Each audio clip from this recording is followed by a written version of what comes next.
Yo, what up? How you guys doing out there today? This is your boy Roto Beast. I'm here with my boy Jeremy. We're here to present you our NFL Week 2 defense and tight end picks. If you're new to this channel, please make sure and click the subscribe button below. This way you can watch all of our NFL, NBA, and MLB videos. And if you haven't came and checked out our website here at DFSCheatSheet.com, you're absolutely missing out. We have all the tools to help you compete with the pros day in and day out, including a complete optimizer, tons of content, daily FanDuel and Draftkings cash lineups. Hey, we're truly a one-stop shop for all your DFS needs. So make sure you can check out the site here at DFSCheatSheet.com. So hey, what up, Jeremy? How you doing out there, bro? I'm good, man. I'm good. Week 2 underway. Yeah, for sure, man. I think it's gonna be a fun week, man. Like I said, I was looking forward to week 1 when as planned, and I think this week is gonna be the same. There's some really good spots for defense and tight ends this week that we can definitely take advantage of. I'm ready to jump in this video, talk some football real quick before we do, though. Two quick things. First thing first, if you guys don't mind, please take that quick second, click the like button down below. Helps us out. Really appreciate that from you guys. Also, we extended our NFL Luxury Box special another week until Sunday kickoff.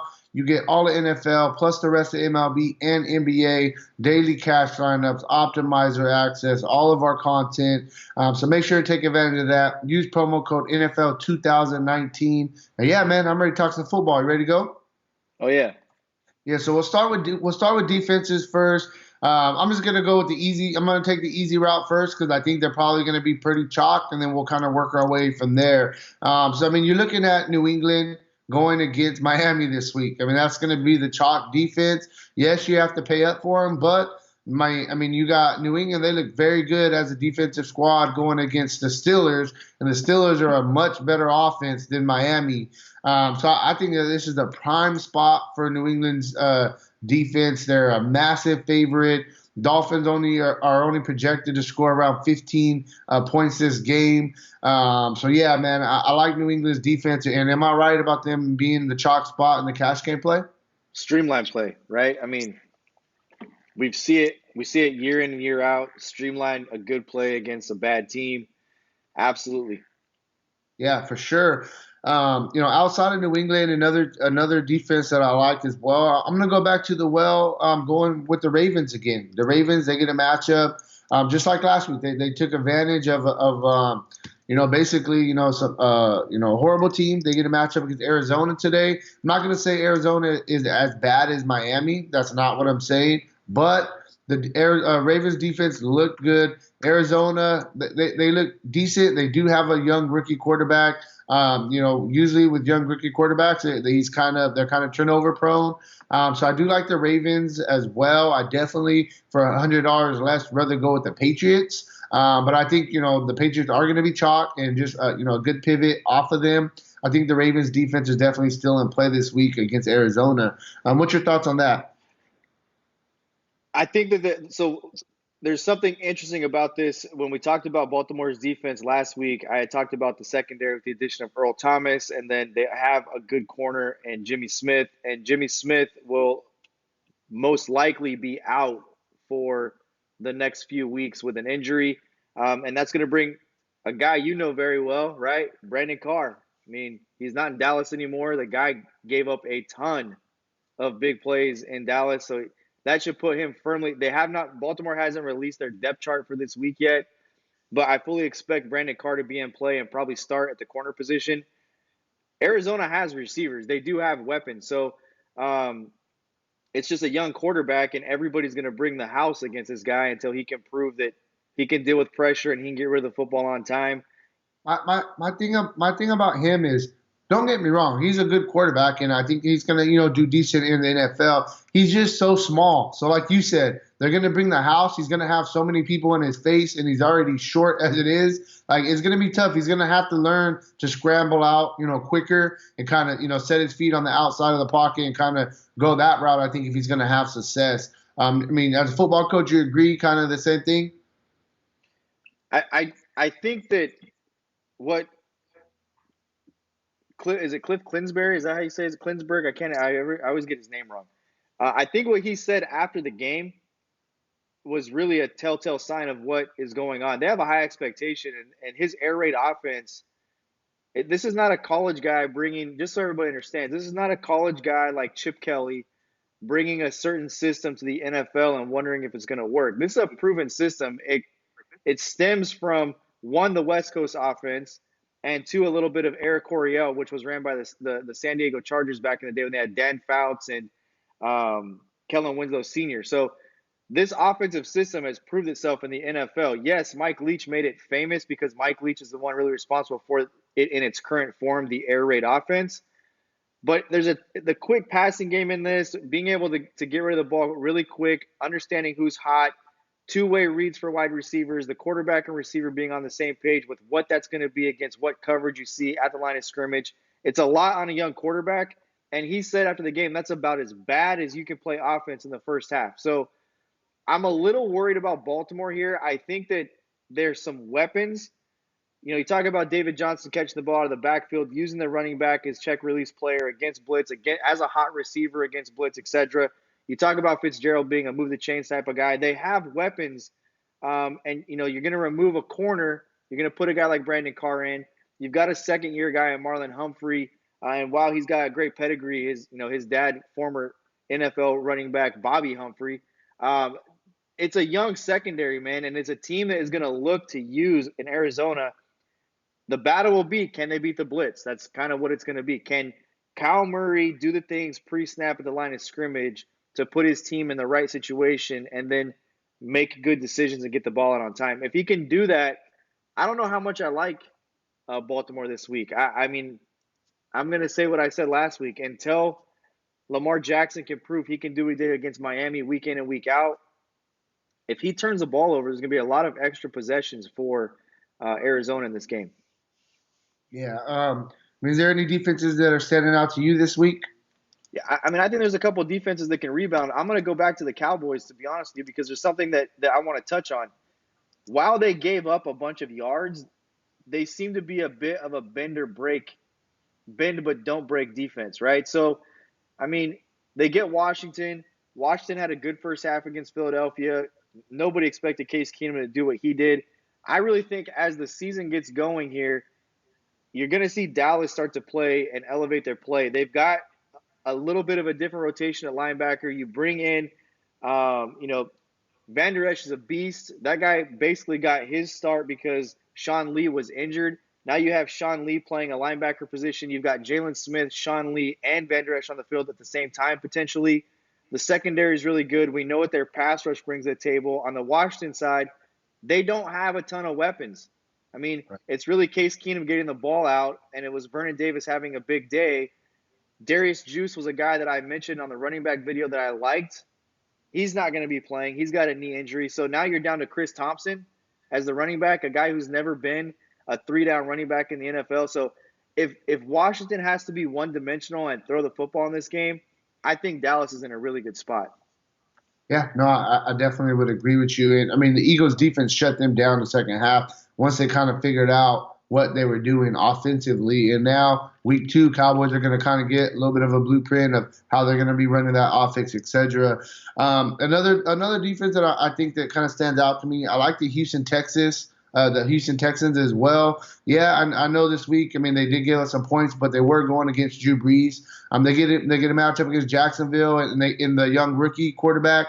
I just personally, it is a GPP play, but I like attacking young guys because whenever we talk about young guys, it's going to go one or two ways. They're either going to have great games or, they're very turnover prone. So I just think Texans, I'll throw that out there just as another team I think we could target in GPPs. And then, I mean, on the cheaper end, I know they got destroyed by the Patriots, but you got Pittsburgh Steelers, almost bare minimum price tag at $3,500. They were a really good defense last year. I'm just looking at the price tag on this against Seattle. I mean, at $3,500, you need a couple sacks, maybe an interception, and that defense will kind of pay off. Those are really kind of where I'm at defensive-wise. Did I miss any defenses that you're liking this week? Yeah, I mean, look, I'm going to throw San Francisco in the mix again. I would prefer San Francisco over Pittsburgh. I don't think Pittsburgh's a very good football team. I think San Francisco's got a really good defensive line. You talk about the pieces that they have there. We did that when we talked about San Francisco last week. Their secondary is better. They've got a collection of young guys.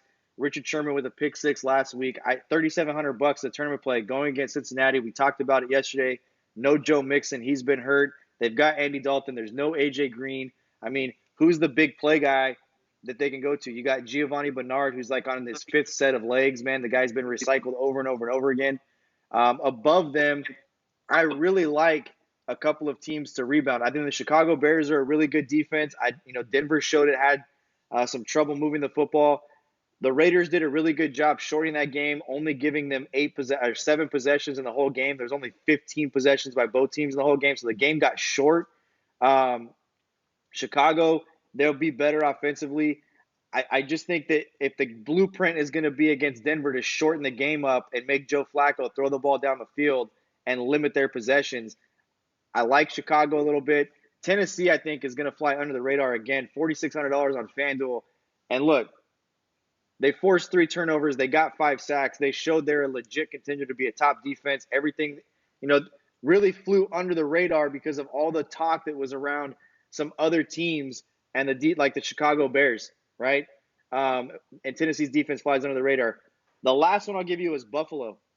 Going against the New York Giants, we saw how hard it was for the New York Giants to score points against Dallas Cowboys, regardless of how many yards they scored.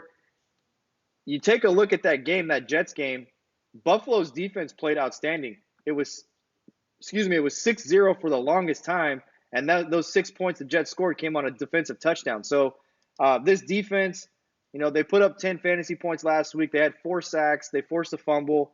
I just think that this is a really solid defense against an inferior offense this week, and I look for them to have a really good week as well. Yeah, no, I like the San Francisco call for 3,700. That was kind of my same thinking with the Steelers. They're cheap. We like to pay down sometimes the GPP so we can pay up for them wide receivers, quarterbacks, and running backs. Moving on, we'll go to tight ends. We'll get it started while we're talking about San Francisco. George Kittle this week going against the Bengals. It's either him or it's Kels. Who are you picking as the top tight end this week? Yeah, I don't think you can go wrong with either one of them. And if you're going to offer me the same type of play for $900 cheaper, I'll probably have a little more exposure to Kelsey. But what I would do is honestly build the same exact lineup. You mean a little bit more exposure to Kittle for $9? Yeah. Gotcha. What I would do is probably build the same exact lineup, build one with Kelsey, and then roll Kittle out and upgrade somebody else that you like at a different spot and make yourself, whoever. Then it becomes a battle of whoever has the better day, there's the better lineup. So, they're the 2 highest priced guys. I think a lot of people are going to gravitate to Evan Ingram. I think this is a big mistake this week. I think Buffalo, like I said, a really solid defense. They held Le'Veon Bell, and if you gave me the choice of who I would want, I know this will be controversial, Le'Veon Bell or Saquon Barkley. The only reason people are going to say Saquon Barkley is because he's younger. That's the only reason. Le'Veon Bell is a much better running back as we sit here today. Who's the guy you want to impact your team today, right now? Le'Veon Bell brings more to the table, in my opinion. And they held him to I think, 3.4 yards per carry. I don't think that the Jets' offensive line is worse than the Giants, that's for sure. So, Evan Ingram, the tragedy here is Hunter Henry out again. That's a guy that I look to have. I thought was going to have a really big year. Just while we're on the topic, I understand 150% what you're saying about Evan Ingram. The only thing, I do like Evan Ingram for GPPs. 6,400 for a guy who got 14 targets last year. At the end of the year, he was getting a ton of targets. So I think he is a GPP play. But, it's clearly Travis Kelce and George Kittle. Travis Kelce, no Tyreek Hill for a few weeks. Basically, they're wide receiver 1 with Hopkins on the other side. I really like Kelce this week. And George Kittle, he got 10 targets. We talked about it when we did our Tuesday breakdown. He had 2 touchdowns called back, so he's a clear red zone target. Easily, Kelce, Kittle are the top 2. Moving down for them, I did have Evan Ingram written down. I just touched that early because you kind of threw that out there as well. I just like the targets that he brought to the table. If he's going to get the ball forced to him at 6,400, I think it's a fair price. Another guy that was standing out to me too, I like the tight end for Baltimore. Mark Andrews, I think that he's a pretty good play at 6,100. He got 8 targets. Caught all 8 targets for 108 yards. One thing about Jackson is, yes, he had a good week, and yes, he threw some long balls, and maybe he has improved a little bit passing wise. But I still don't see Jackson as the throw it 40 yards kind of quarterback. He's going to be the guy that's going to throw the passes, 8 to 10 yards and kind of, the drag routes, etc. And I think that plays perfect for a tight end like Mark Andrews. Like I said, still got his 8 catches, even though it did turn into a blowout. And the only other guy that I was even looking at a little bit as well was the Raiders tight end. He had a pretty good week as well. What is it? It's Darren Heller? No, Darren Waller. Or Waller. Yeah. Yeah, for Oakland. Like I say, he had a pretty good week. He got 8 targets, caught 7 of his 8 targets for 70 yards. I just like the price tag. I mean, he's coming in at $5,400. If you want to pay down under $6,000, I think he's a guy that you could consider as well. Is there any other tight ends that are standing out to you outside the ones that we already mentioned? Yeah, so let me just touch on a couple of things. The Jets don't have a tight end, right? And so if you look at kind of what tight ends did from against, trying to say what tight ends do against Buffalo, they don't really have a tight end. So, no targets there. It's not a good look to say, okay, they were great against tight ends this week. Well, they didn't give anything up to tight end because the Jets really don't have a tight end. But I will say, I get what you're saying with Ingram. I'm okay with it as a GPP play, as an upside play because of the possibility of the targets. I just think it's such a trap this week to chase what he did in one game against Dallas, who is improved in the secondary, but that's been Dallas's flaw for years, is covering tight ends for years. I just think Buffalo's a much different defense. I don't think they'll have as many opportunities as he did. You're going to see bracket coverage on this guy. They're going to make him throw to Sterling, to Shepard. And then if I tell you that they have Shepard as their wide receiver, who else do they have? I mean, name somebody off the top of your head. You can't, right? So the only people that I know on that team is Shepard and Ingram. I mean, those are the guys. And then one thing I will note too is Shepard's actually he got a concussion, so he's a non-participant.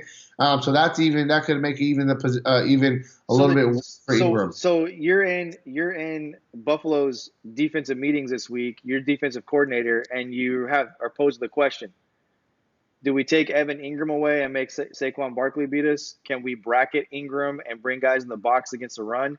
And yes, you can do both those things because there's no real third option there, right? So It just makes it tough for me to like him. Look, my favorite play last week was TJ Hawkinson. I told everybody that. I was just really, really suspect about what I thought. Arizona was a really good secondary, a top 5 secondary in the NFL, and Hawkinson just lit them up. I think Hawkinson, this guy's a beast. He caught 6 of 9 targets, 131 yards, and a touchdown. He gets a matchup against the Chargers. The Chargers were not anything close to the elite defense that everybody thought they were going to be. Marlon Mack had a big game. I did not think Jacoby Brissett would go in there and have a great game, but clearly they rallied around him. We'll find out, but Hawkinson is a guy at 6,000 that I like a ton. I don't think people really know who he is. I think people will look at the sexiness of Kelsey, Kittle, Evan Ingram, and the targets, and I think a guy like Hawkinson goes completely underlooked. Yeah, no, for sure. I agree. I mean, that's really where we're at with our defensive tight end video. Make sure to tune in. We got a bunch of other videos that are going to be coming in the next couple of days, breaking down all of our wide receiver picks, our running back picks, and our quarterback picks. So turn those notifications on. 2 other guys that I think need to be thrown in the mix, though. Don't forget about Jared Cook, and don't forget about Delaney Walker. Drew Brees has shown over the course of his career his infatuation with the tight end weapon. Jared Cook, a really big season with the Raiders last year. He's in a much, much more high-powered offense this year. And a guy that I don't know if people realize is still playing football, Delaney Walker. This guy's a weapon, and Marcus Mariota trusts him implicitly going against the Colts. I mean, Hunter Henry was having an okay day before he got hurt. Some of the things that the Chargers did with emptying out their backfield, etc., didn't translate well for the tight end. Different type of offense. Delaney Walker, a feature piece. They did score a lot of points against Indianapolis. I love Delaney Walker at 5,900 as well.